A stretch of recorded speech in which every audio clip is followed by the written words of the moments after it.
Hi viewers, నేను doctor Jyothi, medical director, reproductive medicine specialist, 49 fertility organisation. ఈరోజు నేను మీ ముందు ఒక వెరీ గుడ్ టెక్నాలజీతో వచ్చాను. It's a very pioneer technology. చాలామంది కపుల్స్ పిల్లలేక బాధపడేవాళ్ళు ఐయుఐ అని ఒక ప్రాసెస్కి ఎంతోమంది కపుల్ చేసుకున్నారు. అండ్ ఐయుఐ సక్సెస్ రేట్ సహజంగా చూస్తే it is around 12 to 14% globally. అదే హైయెస్ట్ సక్సెస్ రేట్ అనమాట. సమ్ టైమ్ ఒక 16% కూడా ఉండొచ్చు కొందరిలో. బట్ ఈ ప్రాసెస్ వల్ల మనకి ఎంతోమంది ఫస్ట్ సైకిల్లో ప్రెగ్నెన్సీతో వెళ్తున్నారు, కొందరు సెకండ్ సైకిల్, కొందరు థర్డ్ సైకిల్. సో 3 సైకిల్స్లో ఒక 35 to 40% క్యుములేటివ్ ప్రెగ్నెన్సీతో వెళ్తున్నారు. బట్ అది ప్రెగ్నెన్సీ కాలేని వాళ్ళు 100లో ఒక 30 మంది బేబీతో వెళ్తారు. ఇంకా 70%కి ఏం చేయాలి వాళ్ళకి? ఎప్పుడు మనకి ఐయుఐ ఫెయిల్ అవుతే నెక్స్ట్ ఐవీఎఫ్ అనే యూజువలీ రీప్రొడక్టివ్ మెడిసిన్లో అది నెక్స్ట్ ప్రాసెస్ అనమాట. బట్ చాలామంది ఐయుఐ ఫెయిల్ అయింది, మేము ఇప్పుడు ఐవీఎఫ్ చేయటానికి మాకు ఇష్టం లేదు, డిఫరెంట్ రీజన్స్. కొందరికి ఇష్టం ఉండదు ఆ ఇంజెక్షన్స్, కొందరికి ప్రాసెస్ ఇష్టం ఉండదు, కొందరు ఫైనాన్షియల్ ప్రాబ్లమ్స్ వల్ల మధ్యలో ఏదైనా ఉందా మేడం మాకు అన్నప్పుడు we are also thinking how to బెస్ట్గా ఇటువంటి కపుల్స్కి హెల్ప్ చేయటం ఎలా అని. సో ఈ technology something really which has come new. ఇది పయనీర్ అనమాట. We call it as a microfluidic technology అన్నట్టు. సో ఈ టెక్నాలజీలో ఏంటి, ఈ టెక్నాలజీ యూజ్ ఏంటి అనేటప్పుడు ఈ process it is nothing but sperm preparation process. అంటే ఐయుఐలో స్పర్మ్ అనేది మనం ప్రిపేర్ చేస్తాం కదా. ఎలా స్పర్మ్ మనం ప్రిపేర్ చేస్తామంటే మీరు ఇక్కడ చూస్తే స్పర్మ్లో ఒకటి ఆకారం అని ఉంటుంది. ఇది స్ట్రక్చర్ ఆఫ్ స్పర్మ్. స్పర్మ్ కూడా ఒక హెడ్, ఒక నెక్, ఒక టెయిల్ అన్నట్టు స్ట్రక్చర్ ఉంటుంది అనమాట. సో అకార్డింగ్ టు WHO ఒక మేల్ స్పర్మ్ పారామీటర్లో అట్లీస్ట్ 4% నార్మల్ మార్ఫాలజీగా ఉండాలి.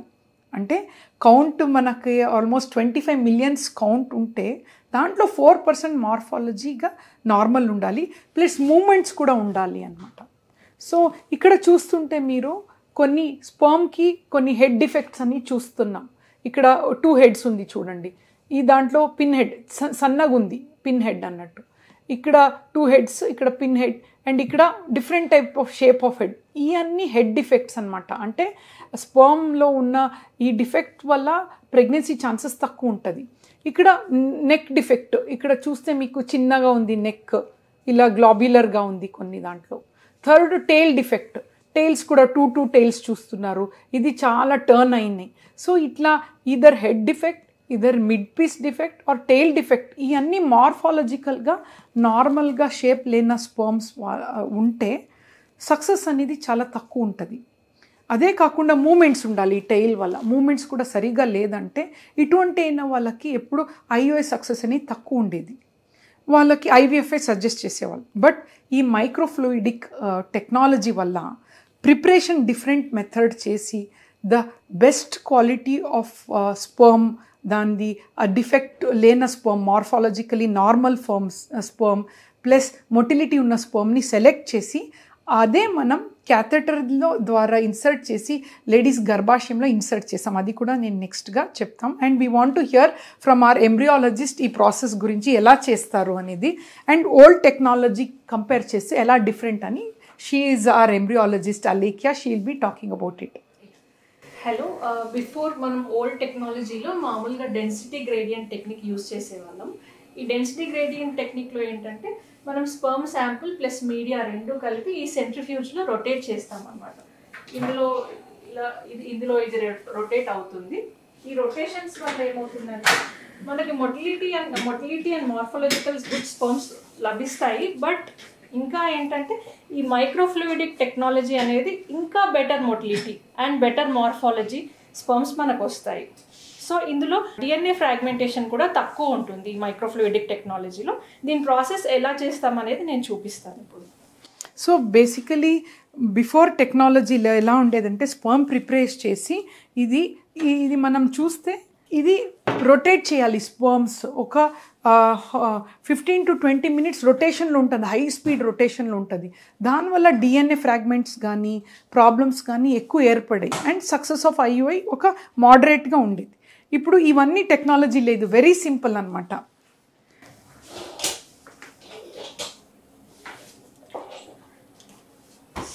సో మీరు ఇక్కడ చూస్తుంటే సో ఇది మైక్రోఫ్లూయిడిక్స్ స్పర్మ్ డివైస్ ఇది తీసుకున్న తర్వాత దీనికి ఒక inlet port and outlet port ఉంటుంది. సో మనం ఫస్ట్ ఇప్పుడు సెమెన్ శాంపుల్ తీసుకుంటాం. ఇది అన్ప్రాసెస్డ్ సెమెన్ శాంపుల్ అనమాట. సో ఈ అన్ప్రాసెస్డ్ సెమెన్ శాంపుల్ 0.85 ml తీసుకుంటాం శాంపుల్. మనం స్పర్మ్ని హ్యాండిల్ చేసేటప్పుడు అవుట్ సైడ్ విట్నెస్ అనేది చాలా చాలా ఇంపార్టెంట్. చాలా క్రాస్ చెక్ చేసుకుంటాము, patient name, ID number, wife name, witness system అన్నీ ఉంటాయి అన్నమాట. So it's very very important అన్నట్టు. సో ఇప్పుడు నేను 0.5 ml ఆఫ్ సెమెన్ శాంపుల్ తీసుకున్నాను. ఇది అన్ప్రాసెస్ శాంపుల్. ఇప్పుడు నేను దీన్ని స్లోగా ఇన్లెట్ పోర్ట్లో ఇంజెక్ట్ చేస్తున్నాను.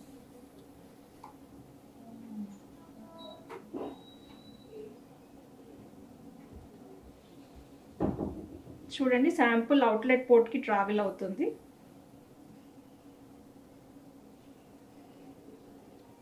నేను కంప్లీట్ శాంపుల్ ఇంజెక్ట్ చేశాను inlet పోర్ట్కి.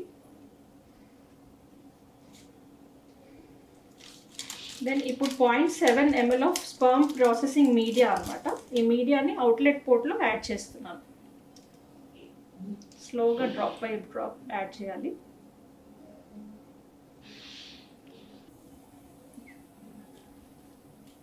So it is very simple technique. ఇది చాలా సింపుల్ టెక్నిక్. ఇప్పుడు దీన్ని 37 degreesలో మనం 25 to 30 minutes వరకు ఇంక్యుబేట్ చేయాలన్నమాట. దీన్ని నేను ఇంక్యుబేటర్లో పెట్టేస్తున్నాను.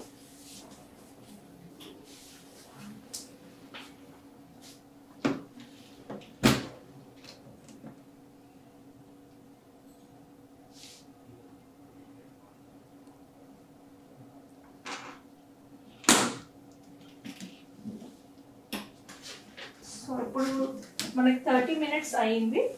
సో 30 minutes ఇంక్యుబేషన్ టైం తర్వాత దీని స్పర్మ్ ప్రిపరేషన్ డివైస్ని తీసుకొని ఇప్పుడు ఈ శాంపుల్ని కలెక్ట్ చేస్తాను. సో వాట్ హ్యాపెండ్ ఈ 30 minutesలో ఈ ఇంక్యుబేటర్లో ప్రాసెస్ ఎలా ఉంటుందంటే, ఈ ఏదైతే స్పర్మ్ ఈ మైక్రోఫ్లూయిడిక్ వల్ల సెలెక్ట్ అయిందో అది న్యాచురలీ మోర్ మిమికింగ్ నేచర్ అనమాట. Naturally selected sperm compare to before technology. దీంట్లో మనకి మొటిలిటీ హై ఉన్న స్పర్మ్స్ ఎక్కువ సెలెక్ట్ అవుతుంది అండ్ మార్ఫాలజికల్గా మంచిగా ఉన్న అంటే ఏమి defects, neck defect, head defect, tail defect లేని స్పర్మ్స్ ఎక్కువ సెలెక్ట్ అవుతుంది. ఆ స్పర్మ్ని మనము ఎంబ్రియాలజిస్ట్ ఏం చేస్తారంటే దీన్ని లోడ్ చేస్తారు. She will show the loading also.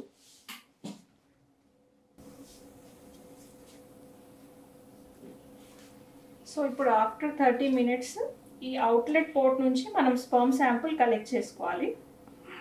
So మనం 0.5 ml of sperm sample collect చేసుకుంటాము.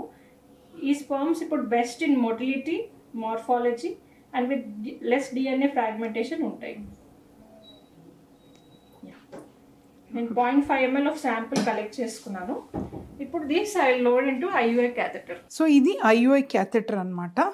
ఈ క్యాథెటర్లో లోడ్ చేసి మళ్ళీ వాళ్ళు ఐయుఐ క్యాథెటర్లో patients name, wife name, ID number, అన్ని విట్నెస్ అన్నీ ఇంపార్టెంట్ అనమాట. అదన్నీ లోడ్ చేసి మన క్లినిషియన్ చేతిలో ఇవ్వటం జరుగుతుంది. And next we will see how it is transfer to the patient అనమాట. ఇప్పుడు మైక్రోఫ్లూయిడిక్ చిప్ వల్ల మనం బెస్ట్ ఐయుఐ స్పర్మ్ ప్రిపరేషన్ జరిగింది. సో పేషెంట్కి ఐయుఐ చేసే ముందు వెరీ వెరీ ఇంపార్టెంట్ విట్నెస్ అనేది, అంటే పేషెంట్ పేరు, ID number, husband name, everything. ఒక 3 people హ్యాస్ టు స్క్రూటినీ అనమాట. బికాజ్ వెరీ వెరీ ఇంపార్టెంట్ అన్నట్టు. So this is patient. నేను పేషెంట్ పేరు గట్టిగా చెప్పను because of confidential. We have cross confirm. ఇక్కడ అన్నీ రాస్తాం, పేషెంట్ పేరు, ఐడి నంబర్. సో మన సాఫ్ట్వేర్లో అప్లోడ్ అవుతుంది, ప్లస్ ఆల్సో రికార్డ్లో మెయింటైన్ అవుతుంది. సో చెక్ చేస్తాం. So we always talk and then reconfirm అనమాట. సో ఈ శాంపుల్ ఇప్పుడు మైక్రోఫ్లూయిడిక్ చిప్ వల్ల చేసిన ఐయుఐ శాంపుల్ రెడీ ఉంది for insertion. Let's hope this process మంచిగా అయ్యి పేషెంట్ షుడ్ కన్సీవ్ అన్నట్టు. Thank you. యా. సో మీరు స్కాన్ ద్వారా ఇప్పుడు చూడటం జరుగుతుంది. స్కాన్లో మనకి ప్రాసెస్ ఎలా చేస్తామని చూపిస్తామన్నమాట.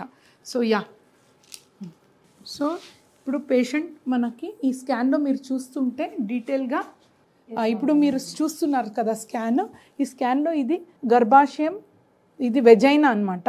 సో క్యాథెటర్ మీరు చూస్తున్నారా, మెల్లగా ఇక్కడ వరకు వచ్చింది. ఇది యూట్రస్ అనమాట.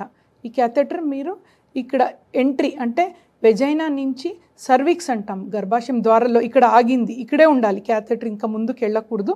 సో ఇప్పుడు మనం ఆ స్పర్మ్ శాంపిల్ అనేది దీని లోపల ఇన్సర్ట్ చేయటం జరుగుతుంది. Right wait. ఇప్పుడు మీకు కనిపించింది కదా, అది processed sperms are entering into the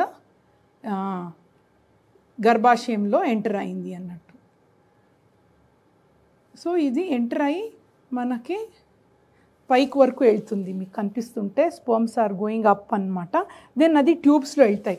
so usually role of rest చాలామంది అడుగుతారు, IUI చేసిన తర్వాత రెస్ట్ తీసుకోవాలా అనేది. సో ఈ ప్రాసెస్ ఇప్పుడు ఆల్మోస్ట్ 1 or 2 minutes ఆల్మోస్ట్ అయిపోయింది. పేషెంట్స్కి ఎటువంటి అయినా ఇబ్బంది లేదు, పెయిన్ లేదు. పెయిన్ ఉందా అమ్మ నీకు? ఏం లేదు. సో ఇబ్బంది కూడా ఏముండదు.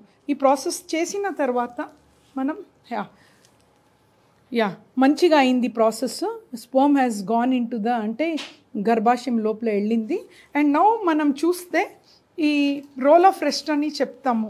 యూజువలీ ఈ చేసిన తర్వాత పేషెంట్ ఒక 10 to 15 minutes రెస్ట్ తీసుకుంటే స్పర్మ్స్ అనేది గర్భాశయం నుంచి పక్కన ట్యూబ్స్కి వెళ్తాయి అన్నమాట.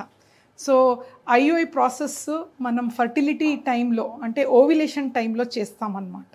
సో ఆ ట్యూబ్స్లో ఎగ్ ఉందనుకోండి, స్పర్మ్స్ వెళ్ళి ఎగ్ లోపల వెళ్తే ఒక బేబీ ఫామ్ అవుతుంది. సో హోప్ఫుల్లీ ఈరోజు ఈ ప్రాసెస్ చేసాము. అండ్ పేషెంట్ కూడా we all wish and pray she conceives and go with a very bundle of joy ఒక బేబీ అన్నట్టు.